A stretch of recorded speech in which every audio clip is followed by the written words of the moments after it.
você, como um profissional de finanças, né?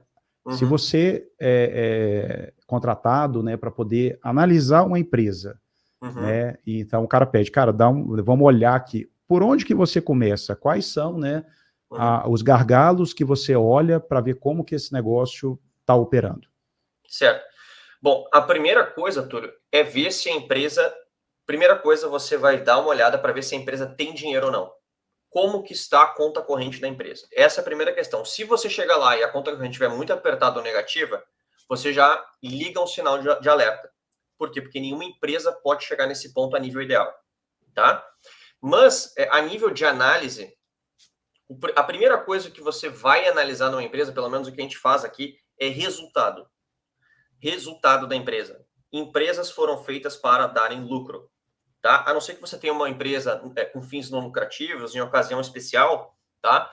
Mas empresa foi feita para dar lucro. E assim, eu poderia falar aqui sobre questões pessoais, do porquê que o empresário quer ser lucrativo, por uma questão de aumentar o patrimônio pessoal e tudo mais. Mas não somente isso, é porque o lucro, ele que vai alimentar o caixa de um negócio. Então você falou, por exemplo, que uma empresa morre pelo caixa, eu concordo 100%. Só que quem que é o principal item que alimenta o caixa? É lucro. Então é necessário você ter informações de lucratividade do seu negócio, tá? Então você primeiro entender quanto, a cada 100 reais que você vende, quanto que você coloca no seu bolso. Pergunta simples, que muita empresa não sabe. A cada 100 reais que você vende, quanto que você coloca no seu bolso, tirando todos os gastos da operação?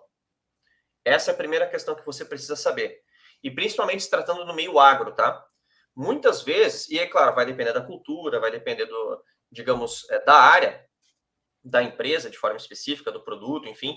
Mas, por exemplo, no meio agro, o que acontece, e aí vai para uma análise seguinte, que é muita empresa vende bem os produtos, com uma margem de lucro interessante. Só que você vai ver e falta dinheiro.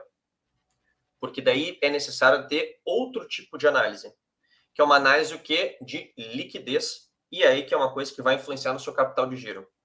Então, a primeira coisa que você analisa é resultado. Por quê? Porque se você não tiver lucro, a natureza da sua empresa, a sua operação por si só já não se paga. Então, você precisa ter certeza que você dá lucro. Se você não tiver essa certeza, fica muito mais difícil você trabalhar em qualquer outra coisa. Tá? Essa certeza é muito necessária. Empresa dá lucro? Se a gente chegar numa análise e falar, sim, dá lucro, ok, a gente vai para as outras análises. Se dá lucro, agora a gente vai analisar o quê?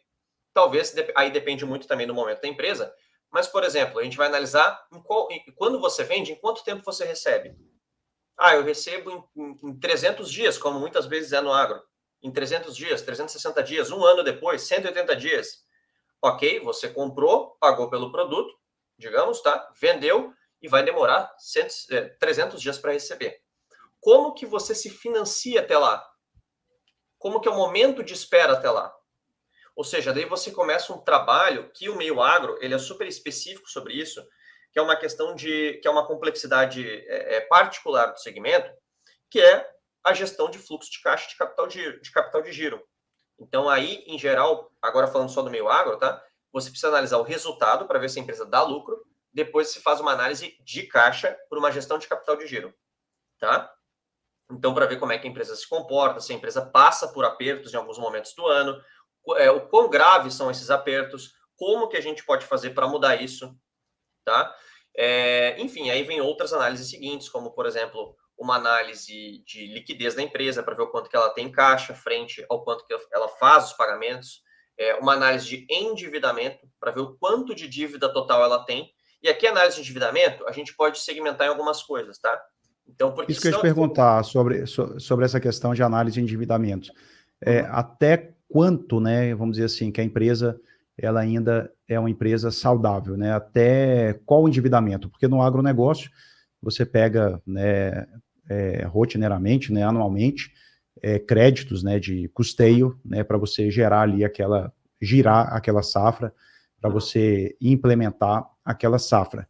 Então, o produtor rural, né, ele é um especialista em retirar crédito, né, e trabalhar com crédito, que no Brasil é um crédito, inclusive, muitas vezes subsidiado, e aí é outro tema, se tem que ser ou não, nós entendemos que tem que ser, porque logicamente é produção de alimento.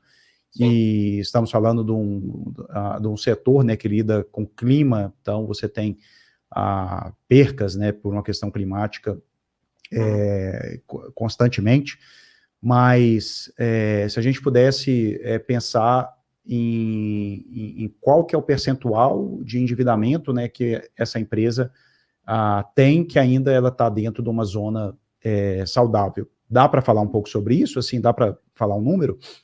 Então, o número, ele é difícil de falar porque cada negócio é um negócio, tá? Então, por exemplo, é muito difícil de você falar, não, é 30%, 50%, 80%.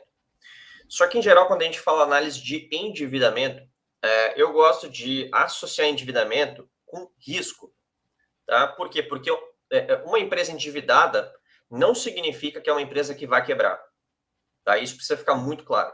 Uma empresa endividada não significa que vai quebrar. Entretanto, uma empresa endividada aumenta o seu risco. Por quê? Porque se você tem bastante dívida, você tem várias parcelas, obrigações a serem pagas. E quanto maior essas obrigações, mais pressão você vai ter sobre o seu caixa. Então, você fica muito menos suscetível a variações de mercado. Por exemplo, se você tem uma dívida muito alta, você tem que ter certeza que as suas vendas não vão cair. Por quê? Porque você já está lá em cima, o mínimo que você precisa ter de caixa já está lá em cima. Se isso aqui diminui, você já não consegue pagar as dívidas. Agora, se você sempre vai mantendo lá em cima, bom, tudo bem, aí a dívida é um risco? Mas você consegue lidar com ele. Tá? Só que, claro, o que acontece na prática muitas vezes é que o crédito ele não é planejado. E esse que é o grande problema. Por quê? Porque quando você... tem momentos em uma empresa que são momentos muito importantes, que às vezes o nível de importância não é dado crédito, tá? Que é quando, um deles, claro, seria, por exemplo, poderia estar vários aqui, mas, por exemplo, a entrada de uma nova sociedade, investimento num novo produto, são momentos importantes. Mas quando você toma uma dívida, também é um momento muito importante. Por quê? Porque se você utilizar mal essa dívida, se você pensar mal essa dívida, você vai ter dor de cabeça futura. E dor de cabeça de dívida, com certeza, é uma das piores que você pode ter.